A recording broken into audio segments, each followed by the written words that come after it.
Hey everybody, welcome to Epic Entrepreneurs on our 30-day Get Your Biz Lean in 2016. This is our 30-day +1 bonus week coaching challenge, and we are 5 generations of epic coaches from around the country making a difference in people's lives every single day with everything from how you believe and how you look at the world, through how you approach your sales, how you run your finances, how you approach communications with your family, and more. And I cannot wait to hear the stories that are going to come out of this 30-day challenge. Now, we got together because we wanted to make a difference in this for you guys. And I cannot tell you how much it means to me that we've got a lot of people actually following along, listening along, asking questions, sending in feedback. I think it's absolutely amazing. And I'm so excited for today because today I'm a little bit sad, and I'm also excited because I'm wrapping up my week of getting your finances in order. Now, wrapping up this week is bittersweet for sure. I'm excited because today I get to talk about closing the sale, which is something I haven't gotten to do yet. I've talked a lot about the mindsets you need to shift. I've talked a lot about the fact that it's easier to increase your revenue than it is to try and cut yourself back a little bit. And now I've gotten to talk about how to find your product or service. Then I talked about how to move the product or service, because you can have the best product, but just because you have it doesn't mean it's going to sell itself. Nothing sells itself in today's world anymore. It has to have an appealing message, or you have to go out there and run the sales manually. And so I'm talking about how to run your sales manually. And today, we're still looking to see, we might have a couple people coming on towards the end for some live coaching. That would be absolutely fabulous. I would love that.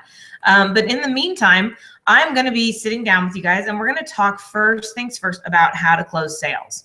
We talked yesterday about generating a lead and setting an appointment, because if you couldn't get the leads and you couldn't set the appointments, then you really had nothing, right? You have to get people to buy from you. You have to have an opportunity to pitch them. And for some of you guys, that's a landing page, driving people to a landing page to try and get some of that content. So or driving people to a landing page so that they can convert on the landing page. And we talked about having the value of the landing page, the value of the appointment over the value of the product or service. So today we're going to talk about, okay, what do I do now? I have a ridiculous amount of money coming in. I have a great product. I have a ridiculous amount of leads coming in. Sorry, not money, leads. How do I start converting these stuff? How do I start to actually close the sale? I can set appointments all day long and no one's buying anything. So what do I do now? So let's talk about that. And the first thing I want to do, we're going to go ahead. I'm going to do some screen sharing today. So we did our recap. And for those of you who remember from yesterday, this is the sales process that we're following. Talked about generating a lead. We talked about setting appointments. I've talked briefly about trust and rapport, identifying the needs, sharing the benefits. This is where we're at today, the top of the mountain. We've made it to the top of the mountain, right? These two things, appointment setting and lead generation, these are what happen before you get into the sale. Before you get into the actual close, before you get into the appointment, these have to happen. Then starting here, trust and rapport, identify needs, share the benefits, close, and handle objections. This is where you get into the actual appointment. What do you do when you're in the appointment? So the first things first, you have to build trust and rapport. And I'm going to go through all this because the easiest way to close is to follow the system I'm teaching you right now. Because think about this. People buy from people they like and trust. I have so many stories about times when I've lost deals again and again because I did not spend time making sure that the people not only liked me, but trusted me. We're reaching a phase more and more and more where we need to know, we work hard for our money. And we need to know that we are going to be taken care of when we decide to give that money to someone else. And if we do not feel that we are going to be taken care of, then we don't want to give it to them. I remember one instance in particular when I had been meeting with someone for months trying to get them to close a deal, and they wouldn't. They always had an excuse for why they didn't have the money to get that deal going. And I moved out of my sales job and I moved into a retention job. And about 2-3 weeks after I moved into my retention job, I saw the name of a brand new live account come across my desk. And it was this account that I've been trying to close. Now, it takes 2 weeks to get an account processed and up and running. So that means 1 week after I moved from sales into retention, a sales rep went out and sold this account that I had been trying for months to close. And so I was irritated, to say the least. I was irritated. Let me kill this out. I always forget that you guys can't see me when I've got the PowerPoint up there. I forget you guys can't see the facial expressions I'm making and the gestures with the hands and so. But this meant that 1 week after I went into retention, another sales rep went out and sold this account that I've been trying for easily 6 months to close. So I was irritated. Oh, I was so irritated. So I pin the sales rep down in the kitchen. I happened to walk by the kitchen and he was in there. I darted in pretending to go get some water. I was like, "Oh, hey, how's it going?" He's like, "Oh, hi, how's it going?" And he tried to duck out real quick. And I was like, "Oh, wait, hey, quick question. Saw you closed that restaurant." He was like, "Oh, yeah. Yeah, they've always wanted to when you met with them. It was just never the right time." And I was like, "That's total bull." Right? I'm like, I'm not letting you walk out on this. I'm not letting you give me the same answer they were giving me. What was really going on? Why would they not close with me? Because that's completely made up. I mean, I'm in sales. I know this stuff. If you keep telling me it's not the right time, sooner or later, either I'm going to wear you down. You're going to say yes because you're just trying to get me out of your hair. And I know it's a good deal for you, or it's an excuse. It's not the right time. That's very rarely the actual reason someone doesn't want to do business with you. So I said, no, that's not it. What's the real reason? He goes, "Well, it wasn't that big a deal." And I said, What? He goes, "Well, they just,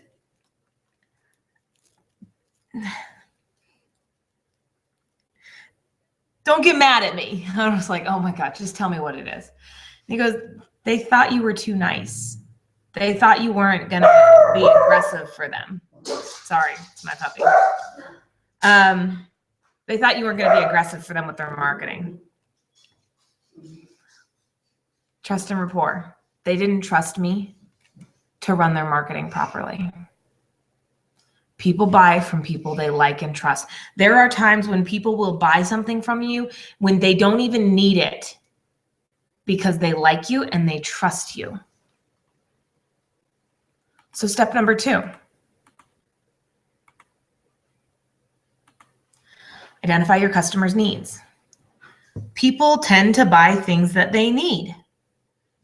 In fact, Dr. Moyne has a great quote. He says, "The easiest way to sell a man is to find out what he wants and give it to him." There's a fabulous story about this one that I love to share, and it's a real estate story. And this very wealthy CEO went to a friend of his. Went to a friend of his and said, "Hey, I'm going to buy a new house. Here's my parameters. Needs to be under X amount. Needs to be under X amount. It needs to be, see what else, what were the other parameters? Needs to be under X amount. It needs to be this close to my office. Needs to be this big." And the real estate agent said, "Okay." And then the CEO said, "No, I'm not in a hurry to find this house. So whenever you find one that fits all my criteria, great." And just so happened, like I said, the CEO and the real estate agent were friends. So, a little while into the search for the perfect house, they go out for drinks one day and they're talking, and the CEO starts telling the agent about, as a kid, I always dreamed of having a big tree house. I dreamed of having this giant tree house. And I always wanted a big tree, and we never lived anywhere that there were big trees. But I always wanted to do that. I'd love to be able to do that for my kids one day. A couple days later, the real estate agent calls up the CEO. CEO's, upstairs working, and the agent goes, I am driving to your office right now. You need to come downstairs. I'm going to be waiting outside your door in 10 minutes. You need to get in my car. We need to go see this house. It just came on the market. It's perfect. And he goes, okay, I'm coming. So the CEO leaps up, runs downstairs, hops in the car. They race over towards the house. And as they're driving, all of a sudden the CEO goes, dude, we're getting way outside the range. I told you it needed to be this close to my house. We're way outside the range.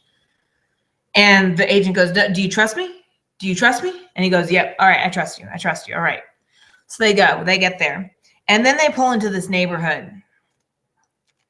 And let's just say the neighborhood was known for being well outside the price range, above the price range that the CEO had given him. And he goes, dude, we're outside the mile radius. We're way far. I mean, there's no way you're going to find a house in this neighborhood that's within my budget. And the real estate agent goes, you're right, but do you trust me? And he goes, all right, I trust you. So they go and they're looking through this house, and man, it is gorgeous. And it's a nice house. It's way above where the CEO said he was going to spend on a house.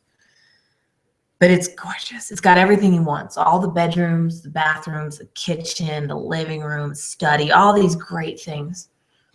And they get to the backyard, and the real estate agent, well, first of all, the CEO looks at the real estate agent and goes, all right, I trusted you. I came out here with you, walked through the house with you.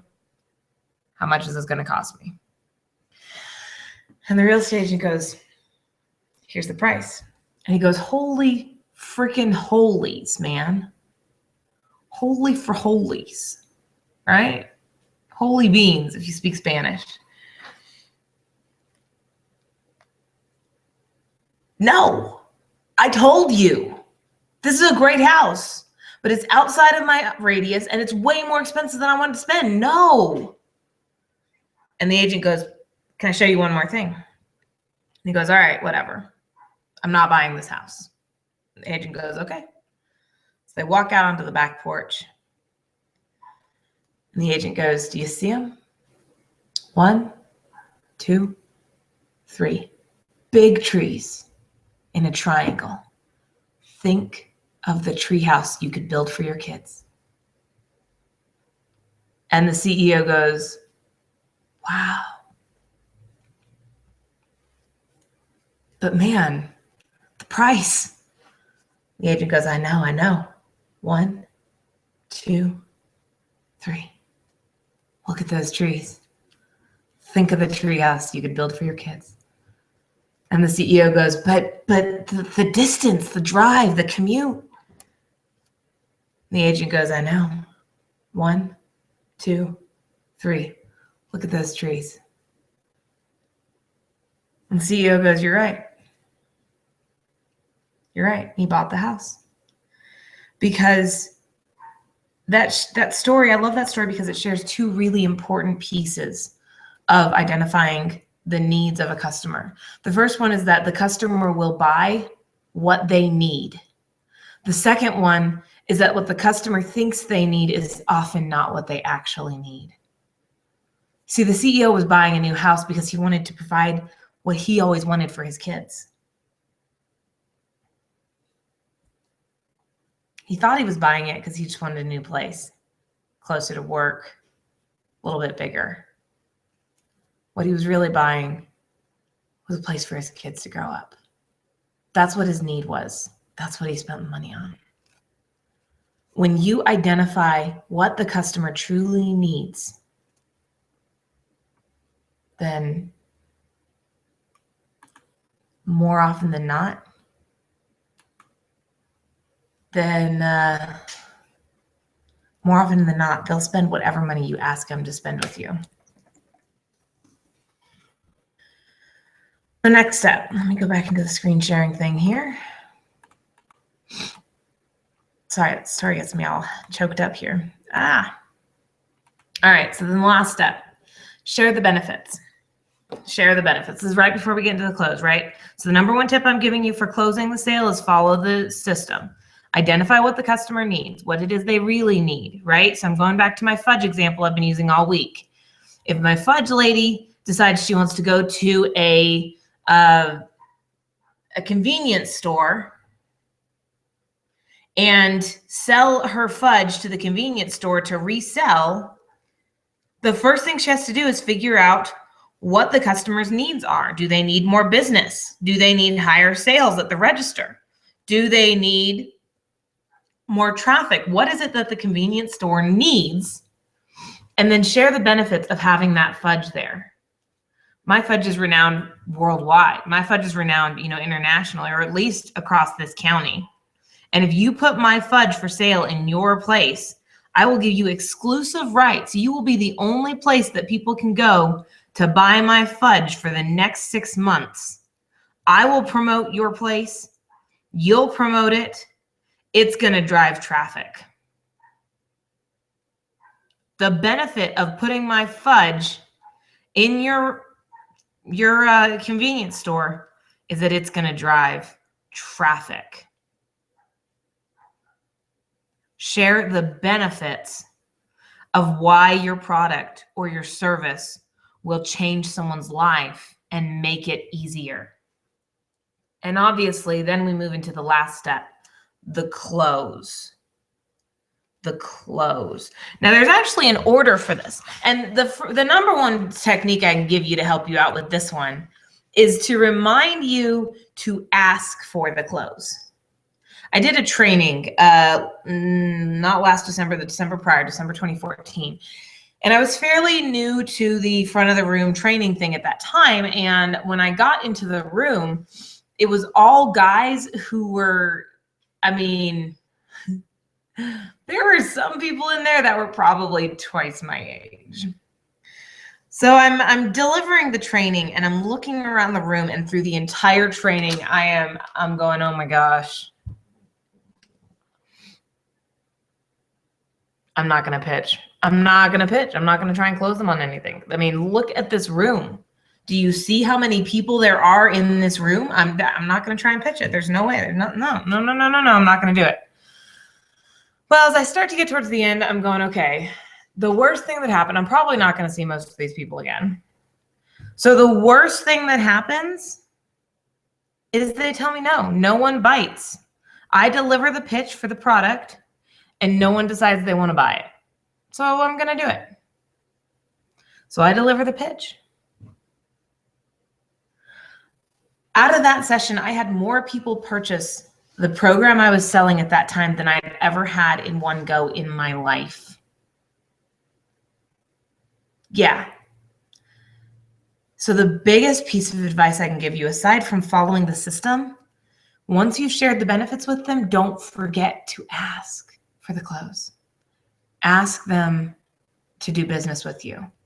I'm going to walk you through in just a second. I'm going to walk you through the steps that you follow inside the close, the order to the close that you need to follow to get the most results. But here's what I will tell you. If you will just follow the system and ask for the close, you will have success. You will have closes because you are giving people the opportunity. I have seen sales rep after sales rep, because they don't want to come across as pushy. After they get to the end of the meeting, they just go, okay, so let me know when you're ready to work. These are the benefits. Sound good? And the other guy's like, yeah, sounds great. Okay, so you're just going to call me in a couple months? No. Let me pitch you right now. Here's the pitch. Here's how it goes, all right? I'm going to walk you through the order here. We're going to move fairly quickly. I'm going to try and give you guys examples as we go, but we're going to move fairly quickly here. But the order of the close is the introduction to the close. Now, the introduction to the close is going to include both the transition and the price. So the introduction to the close may look like this. All right, great. So I've told you about all the benefits of putting my fudge in your convenience store.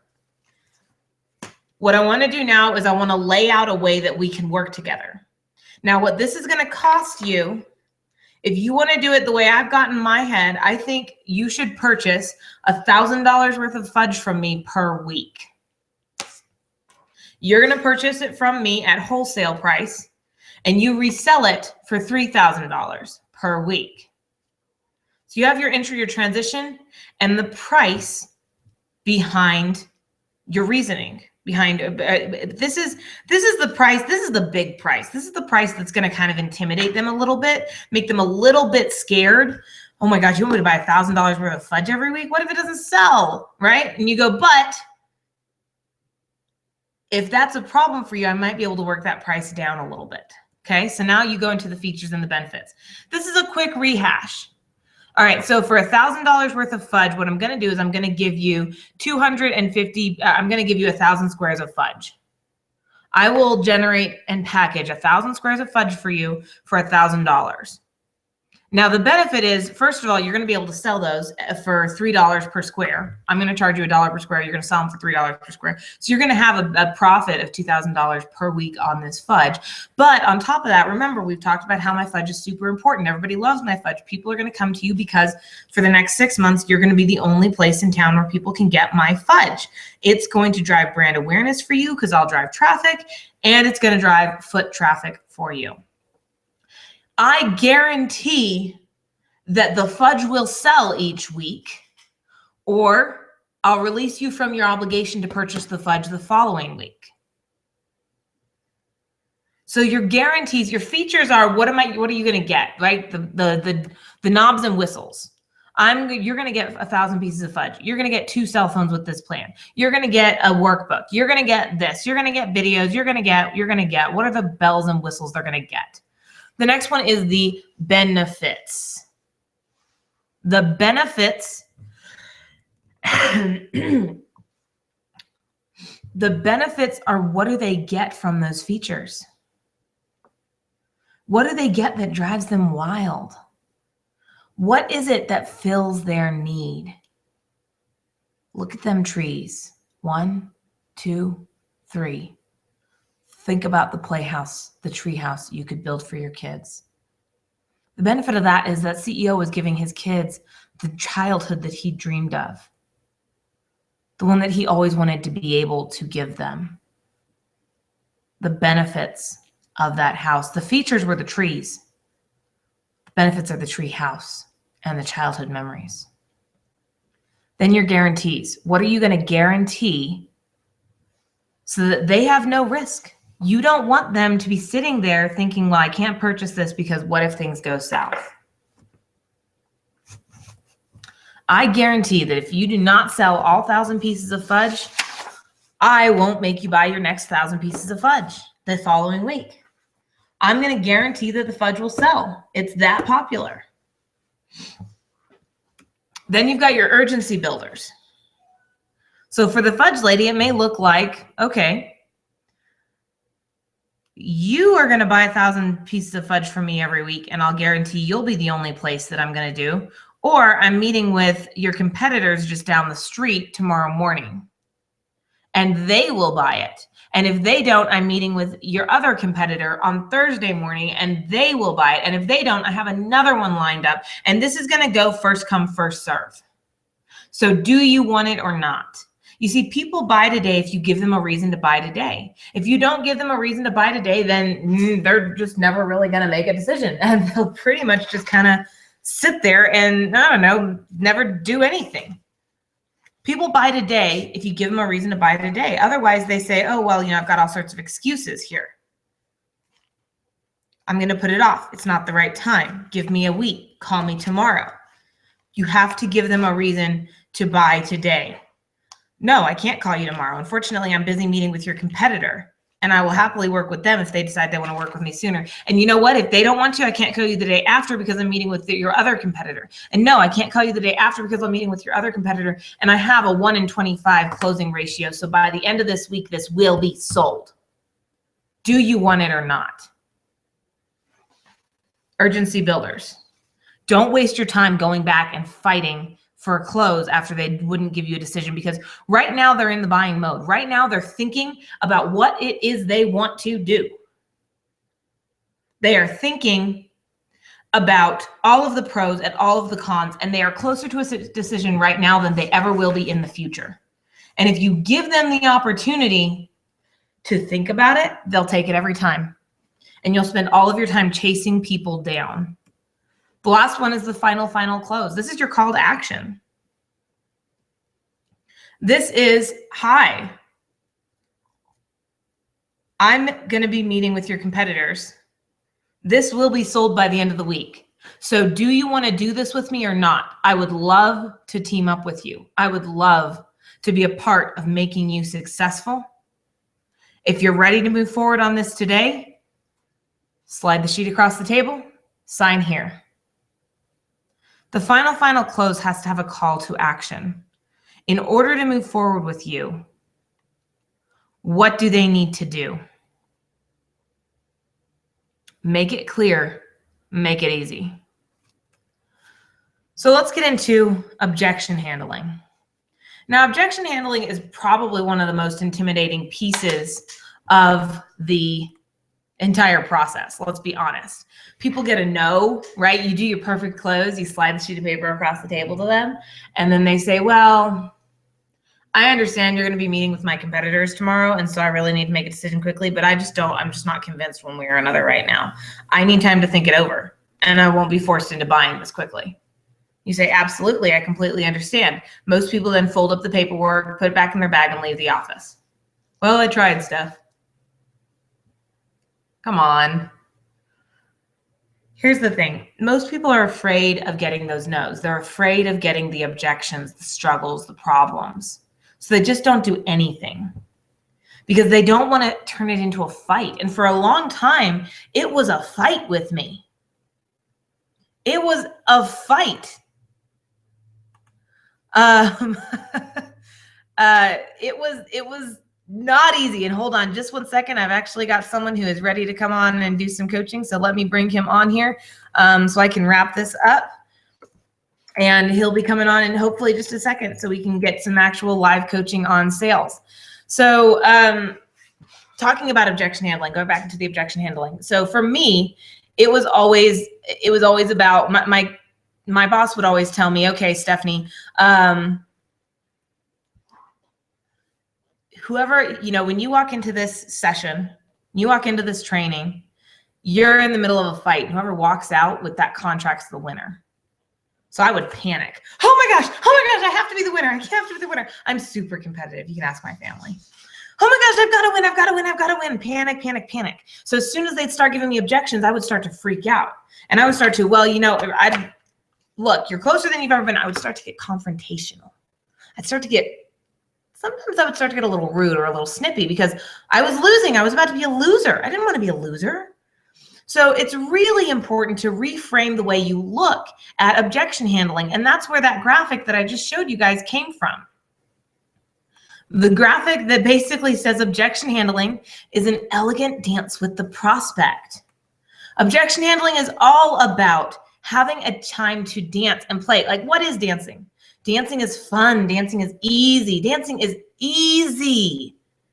You enjoy it. It's give and take, right? You move forward, you move back, you move in, you move out, you swirl. It's a blast. I'm over here dancing in my chair. You guys can't even see me. Dancing is fun. That's what objection handling is. That's all it is a chance to dance with your prospect. Give them the chance. Just because they're saying, I need time to think it over, is not a no. Don't take it as a no and walk out. I need time to get the money together. Okay, great. Here's the thing to keep in mind. If you need time to get $250 together now, you're always going to need time to get that money together. You will never have that money together to make a difference in your life. Do you literally not have that money right now? Because then I think that's a bigger problem. You and I need to have another conversation about something completely different. Objection handling is a chance to dance. Get to know your prospect a little bit more. Now they're going to start bringing out the questions, the concerns, the things they don't understand, the things that you didn't necessarily do the perfect job explaining. This is your chance to get to know them better. And it's great. Be grateful for that opportunity. So here's the way you got to look at it, though.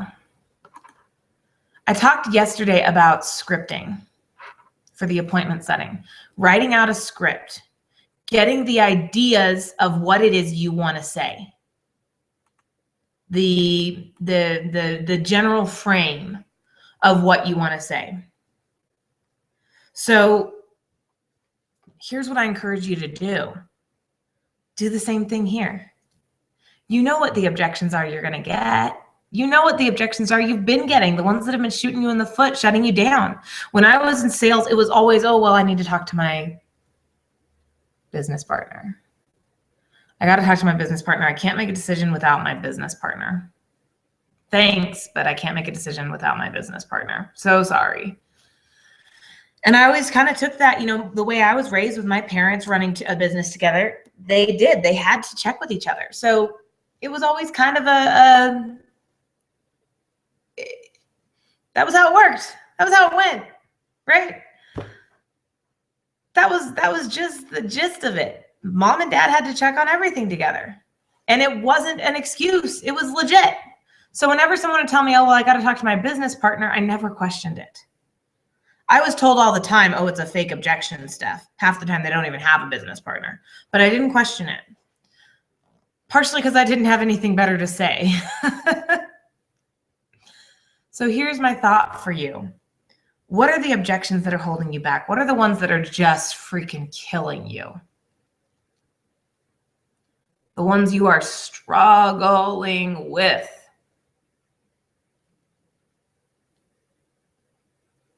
Write it out. And now here's the deal. Have you ever driven away from a prospect or a meeting or whatever, and as you're driving away, you go, oh my gosh, I should have said this. I should have said that. Oh, this would have been perfect. Why didn't I say this? I did it all the time. So here's what I recommend you do. When you get those bursts of inspiration, write them out. You now have an answer for whatever the thing is, the objection that's been killing you, that's been killing your sales.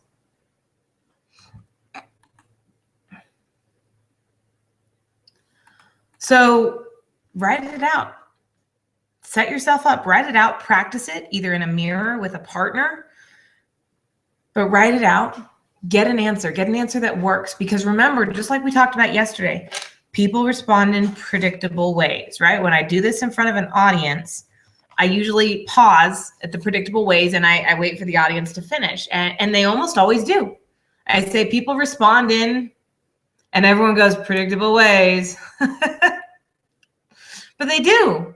People respond in predictable ways. When you get an answer that works, when you get a script that works, use it. Use it. It makes a difference, I guarantee. So, scripting. Now, here's the thing to keep in mind. There's really, you know, I love when I do this live because I get to ask everybody, how many common objections do you think there are in any industry?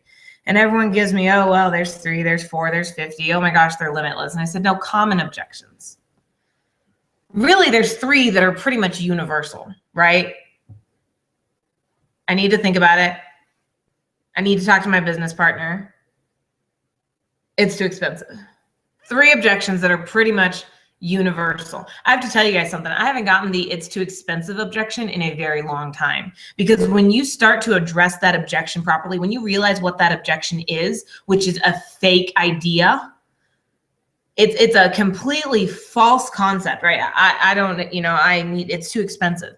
What they're telling you is the price you've quoted me is not worth the value I think I will get. The price you've quoted me is not worth the value I think I will get out of it. So it's too expensive is completely different from anything else. So it's too expensive. I need to talk to my business partner and I need to think about it. Those are the 3 most common.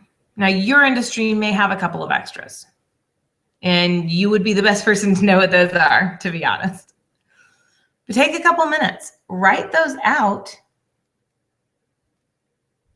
practice them, and next time you get into that situation, you'll be amazed. You would be amazed to see how that will basically handle itself. Those answers, those perfect answers you've scripted out for yourself, they kind of take care of themselves. So what we've just done here, I hope you guys can realize what all we've covered in 1 week. I'm actually gearing up right now for another one of my 2-day sales training seminars. And the content that I've crammed into 1 week is going to be taught over 2 whole days. And I'm not talking about crammed into 1 week. I crammed it into less than 5 hours. I'm going to spend 16 hours, 16 hours teaching this concept, this course, tomorrow and Sunday.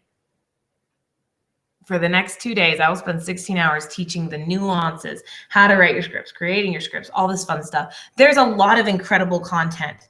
I have given you the tools that you need to be successful. But you have to recognize what all you've just received, because it will make a huge difference for you. It will make a huge difference for you.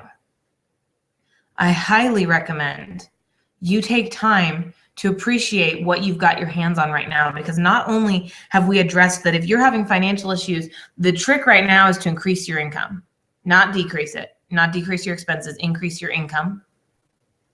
The next step, easiest way to increase income is through earned income.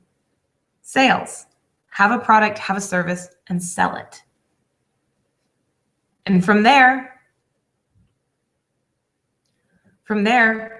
you just have to know what to sell, right? How to sell, what to sell, and how to sell. So we talked about creating your product or service. Again, it's not an overnight process. Take time, get really clear. But especially those of you who already have a product or a service, I recommend go back to that video and look at it over again, because that video, if you follow it the right way, will give you your marketing message. Your marketing message will change the results you get out of your marketing. Change how easy it is to close your sales. Go back, listen to these videos again. Take control of your financial future. You can, absolutely. Take control of your financial future. And then we've been talking about this vaxing thing for a while. We've been talking about the vaxing, the visual, auditory, kinesthetic, and sensory. And I want to give you guys a phrase. I want to give you guys a phrase that you can use. And that is, I have control over my income and my life. I make as much or as little money as I want. I have control over my income and my life. I make as much or as little money as I want. I have control over my income and my life. I make as much or as little money as I want. If you will commit yourself to these phrases that I've given you throughout this week, you would be astounded at the results that it would create for you. You will be blown away at the results it will create for you. You can have whatever you want financially. You can, believe it or not, you can have whatever you want financially.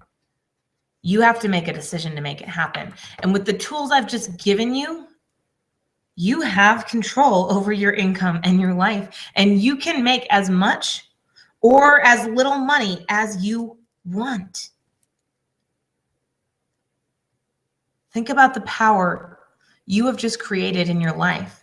Not just are you shifting your mindset to set yourself up for success this year,